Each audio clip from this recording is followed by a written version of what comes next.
Hey, what's up, everybody? We have a new YouTube channel. Make sure you subscribe right now. Leave a comment on the video. Share it with your friends. It's also a podcast, 3 and Out, wherever you listen with me, John Middlekauff, Apple, Spotify. We have you covered, as well as thevolume.com. We have merch. Check out. I got 3 and Out hats right now. Thevolume.com. Search the podcast. Buy some merch. Okay. Longtime pal. Back when I knew him, though, he didn't have 3 rings. I still do know him, and now he has 3 rings. Super Bowl champ, Brett Veach, GM of the Kansas City Chiefs. What's up, bro? Hey, it's going good, man. It's been a while. I mean, it's always good to catch up with you, but, it seems like yesterday we were playing lunchtime hoops down in Philadelphia and working for the Eagles, and now here we are, and you're doing your thing, and we're doing our thing, and everything's good, right? It's a small world. I was telling someone that team, those couple years in Philly, I know half the league. Yeah. It was obviously you work for Coach Reid, who I'm going to talk to in a little bit, kind of like the chubbier version of Bill Walsh. Yeah. I mean, seriously, 3 Super Bowl rings, but how his impact on the coaching profession now is, you've been, and you know this, very lucky to be so close to him, and obviously now be his general manager. It's got to be pretty special. Yeah, certainly special, and for as great of a coach he is, I mean, he's, as you know, John, he's even a better person, and he's one of those guys that comes in every day with trying to make people better, and inevitably he makes everything better, and that includes the product on the field. But it's cool to be a part of, his coaching tree, personnel tree, if you will. But as you mentioned, John, you were there. I mean, just think about all the players and coaches that were there, from crazy Spags and McDermott and Howie and Jason Light. I mean, just Louis Riddick. I mean, just a lot of good people there. And I think it all starts at the top with Coach. And, he goes in there with that mindset of making every individual better, and that will yield great results both on and off the field. And he's just been a legend and been a blessing to work for him. Who'd ever thought Shady'd be a TV star now? He's the best. I mean, I watch him every day, too. So that's also funny, too, sitting there and thinking about him as a rookie. And he was with you guys for a minute in the Chiefs, wasn't he? Yeah. We had him our first Super Bowl in Miami, but it's funny watching him on TV now, and I always go back to like his rookie year where Coach had one rule, and that's like don't park in the coach's parking spot up at Lehigh at training camp. And the very first day, he pulled his Hummer or SUV right on top of that spot and got kicked out of a meeting. But he's the best. Love him and love listening to him. He's done a great job. But again, it goes back to just being blessed to be around a lot of great people and coaches and players as well. You wear a whoop or anything like that during games? To check the heart rate? No. What do you think highest Super Bowl at this point? 10-3 down, overtime. How could you even sit down during the Super Bowl? Well, it's fortunately our regular season has prepped us for this. That's because true. That's we true. don't play in any blowouts. We don't blow anybody out. Every game is close, and so to a certain extent, I think we use our regular season to prep us for the playoffs because all of our games come down to the end. But I think it's at the end of the day, knowing you have Coach Reid and 1-5 back there, just knowing that if things are close, we'll always have a shot. We'll always be in play to win a game. But man, every Super Bowl, and we've been blessed and fortunate to win 3 of these now. But once you leave that, you're like, wow, that can't get any more intense. And so I felt that way versus our first one against the Niners. Well, you were down, came back. Right. And then I felt more intensity for the Eagles game. And I left that thinking it can't get more intense. And then now here we have an overtime game. And so, I mean, the anxiety and the stress every year, it seems like, is more than the last. This team, obviously Christmas, low point. It was pretty ugly. Coach Reid's talked about it was kind of like a draw a line in the sand type moment. It's weird in your position. You got to be pessimistic, but positively, right? You're always evaluating the team, but also optimistic because that's part of the business. Did you think this was going to play out this way, after that game? Or were you like, maybe this isn't our year?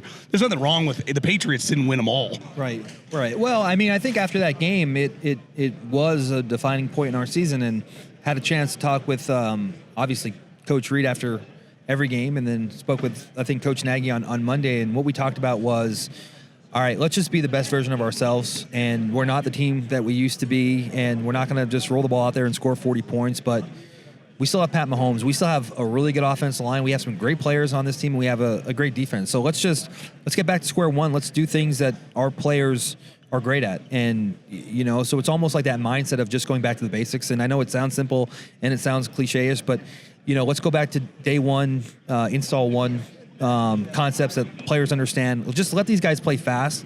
And so we did that, and we leaned on our defense, operated offensively with that mindset, and then all of a sudden our offensive production start going, through the roof. And we go into Miami, and I think that was the first time all year I was like, I think that we're back. Feeling good. Yeah, I mean, you go out there, it's negative. And listen, I've played in a lot of cold games, and I've been a part of a lot of cold. There was Delaware nothing, Star here. But I mean, 4-4 guy. Growing up in 4-3? Pennsylvania, no, not 4-3, but growing up in Pennsylvania, I mean, listen, you're around some cold games. I mean, it's not like Minnesota or anything like that, but I mean, there was nothing that I've experienced like that. I mean, the moment you walked outside, I mean, everything just instantly froze. So then you watch our team go out there and execute at probably the highest level it did all year.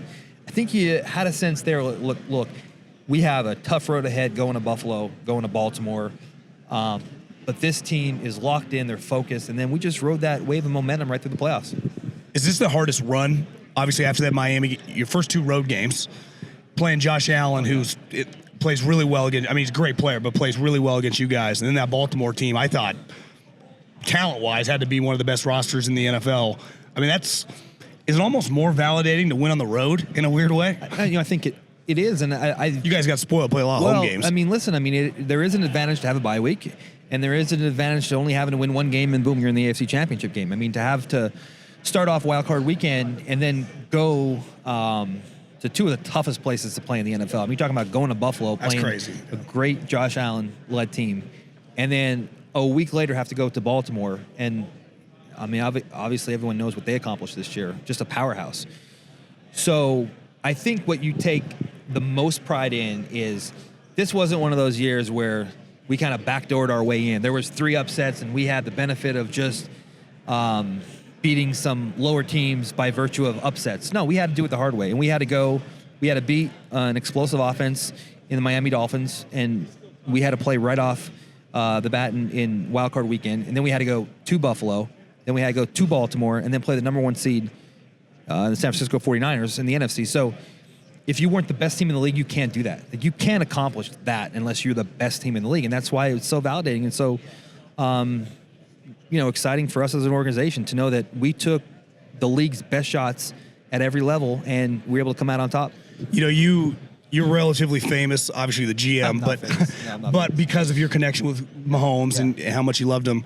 But this year's team, I mean, I was talking to someone earlier. The teams that gave the Niners trouble this year were all the AFC North teams, right? Baltimore, Cleveland, tough defense. You guys were a defensive team, and you drafted all these guys. Was this the best tackling secondary you've ever been around?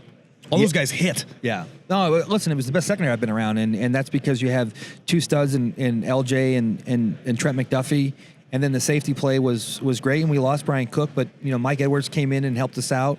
Our young guy Shamari Connor, I think people will get to know him more as we go on here, because he was a young guy that, was really our 4th or 5th safety, and then injuries happen, and young guys are pressed into service, and he was a guy that Steve felt more and more comfortable with. So, but the one common denominator I think with that, they're just players that are so extremely smart, and I think Steve actually mentioned this to me, and if you get a chance to talk to Steve, I think he would say the same thing, that talent, depending on the year, is always different, and year in and year out, you're both sides of the football are constructed differently. But Steve had mentioned me to one point. He said, from an intellect and a football IQ, this is the best defense I've been around. These guys all I heard him say that somewhere too. Understand the game, and I think I would certainly echo those sentiments. I mean, those guys are just razor smart, razor sharp, and not just the secondary. Then you talk about guys like Nick Bolton and Drew Tranquil, and it's just a really highly intelligent crew that love to play the game and do things the right way.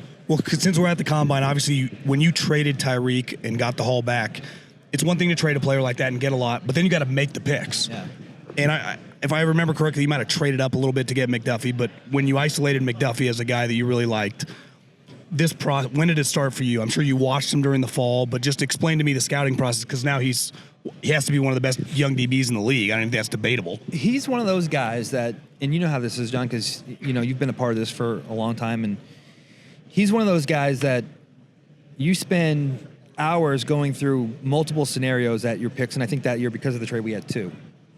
You did have 2 first rounders. Yeah, and so we exhausted probably, 6, 7, 8 different scenarios.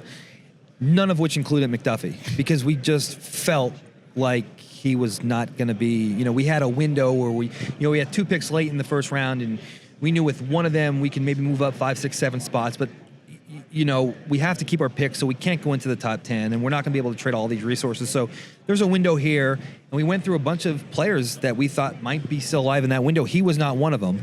And we had communications and discussions with New England, and as we finalized that trade, it was a little bit of a shock that he was still on the board. When did you think? Like top 16, 17 picks? 16. 15, you took 16. Marcus Peters right around there. Right, 15, 16, I think is where we had him.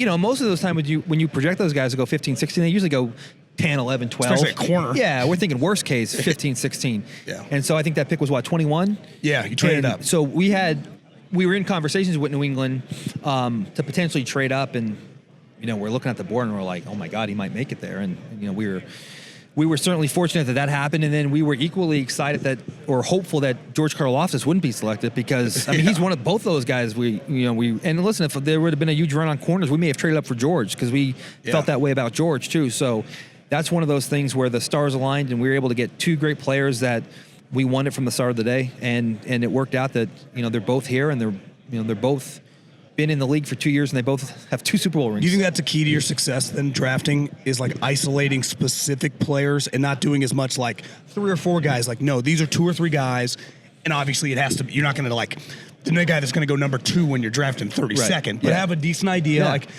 we want this guy, instead of it could be these 5 guys where you feel conviction, because it goes back to Mahomes, conviction, go get him.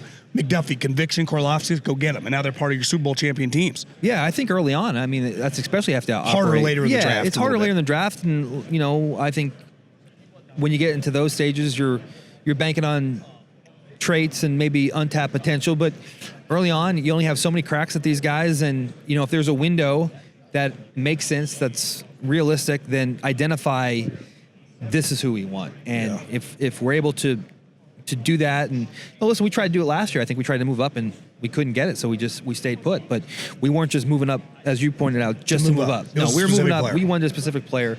We tried that last year, didn't work out, and we weren't, we were content with Sucks for that kid. Yeah. Well, listen, we're fortunate that we have Felix, and we think he has a high upside. So hopefully it all works out. And but I mean, to your point and to your original question, I think we always have a pocket of players that if they fall within this window of our comfort level, that we're going to go up and get. You pretty comfortable being a GM now? Like, is it pretty normal?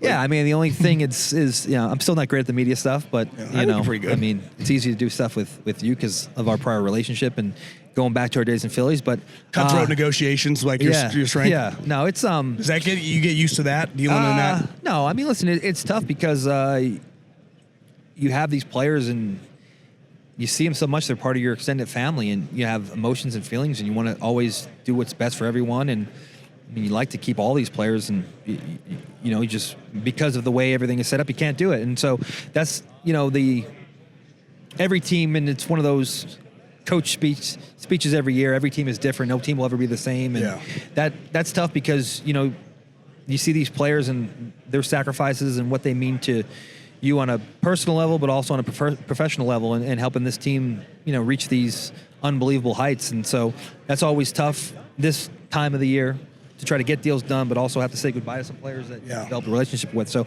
that will never get easy, but understand that it's just part of the job. Well, especially, I mean, you guys have some famous high-end Hall of Fame level guys. Tyreek, it's not like you didn't think Tyreek was good when you traded him. Right. In the Chris Jones situation last year got a little weird. He's one of the all-time great interior pass rushers. Right. But that situation also means a lot of money. Right. And you have a highly paid quarterback. And I mean, how does that situation keep you up at night, or is it one of those you have a good relationship, you and coach, with him personally? But it's one of those things where you have a couple guys that are free agents, we have a couple guys like that, and whether it be Chris or LJ or any of those guys that are up this year. I mean, they're great players, and they're going to be highly coveted throughout the league. We know that, and it's one of those deals where on one end you feel good because of the relationship and because what we've all accomplished together, but on the other end of things, I mean, it is a business for them as well. Yeah. And if they have an opportunity to do something different and, make more money elsewhere, it is a business at the end of the day. And so it's that understanding both ways. So, I mean, I know that they understand that if we can keep all these guys, we would, but it's tough. But we also understand that when they have opportunities that are unique, like Tyreek was one of those situations. Like, we didn't want to leave, and I don't think he wanted to leave, but he also knew that there was an opportunity for him to to do something, and just a rare opportunity, and so that was tough for us. But it, like you said, it's part of the business and something that every GM has to work through. Is it easier to make tough decisions once you win? Well, I think it's. Yeah, I mean, it gives you a little everything's equity. easier when you win. You don't want to lose anybody, right, but the point, Well, I think also too. I think it is. This was baseball. You keep them all. Right, exactly. I think what is comforting to a certain extent is the belief, not just in 15 and in 87 and in Coach Reid, but to our coaching staff. I think that we have a great setup in regards to the trust and the communication that my staff has with the coaching staff. And there is a belief that, we can find players. And I think, whether it be Isaiah Pacheco on the offensive side, the Noah Grays on the offensive side, but on the secondary side, we've had a lot of young players. I mean, LJ. Watson. Yeah, Watson, Williams, McDuffie, Snead. We believe not just in the draft process itself with our staff, but we believe in our coaches and that they will maximize everything from these players. So we're always going to go out there with the intent and effort to keep our best players and to have them be mainstays in Kansas City, but we also know that it is a business. We can't keep everybody, and if we have to go down the path of seeing some players move on, that we have a tremendous amount of confidence in our coaching staff. Can I get you out of here on this? Favorite Taylor Swift song? Oh, God. Will you be invited to the wedding? Or you? I don't know. I still haven't met her, Taylor, yet. Everyone else, that's Andy the did first the point. question. That's the first question I get from all of my immediate friends and family. So what's Taylor like? I'm like, I've never met her. She comes to the games and she's up there, and typically families come down to see the players. No. Travis goes up to see her. So I've seen her in passing, and I think Mahomes famous times that by 100. yeah, no, but no, it's been. She's got some bangers. Yeah, it's been a wild ride, and listen, maybe Travis will bring her around every now and then. Yeah. Who knows? Well, Veach, congratulations. All seriousness. Yeah, I appreciate it, man. I think Yeah. you know how special 3 Super Bowls. It's now you want more, but yeah. Well, it's been an amazing ride, and blessed to be around great people along the way, and you're included in that list, man. We've had a blast back in the day, but just again, thankful for a lot to look forward to, and just at the end of the day, certainly blessed and very thankful for all the people that have helped me along the way. Thanks a lot, Veach. Yep, you bet.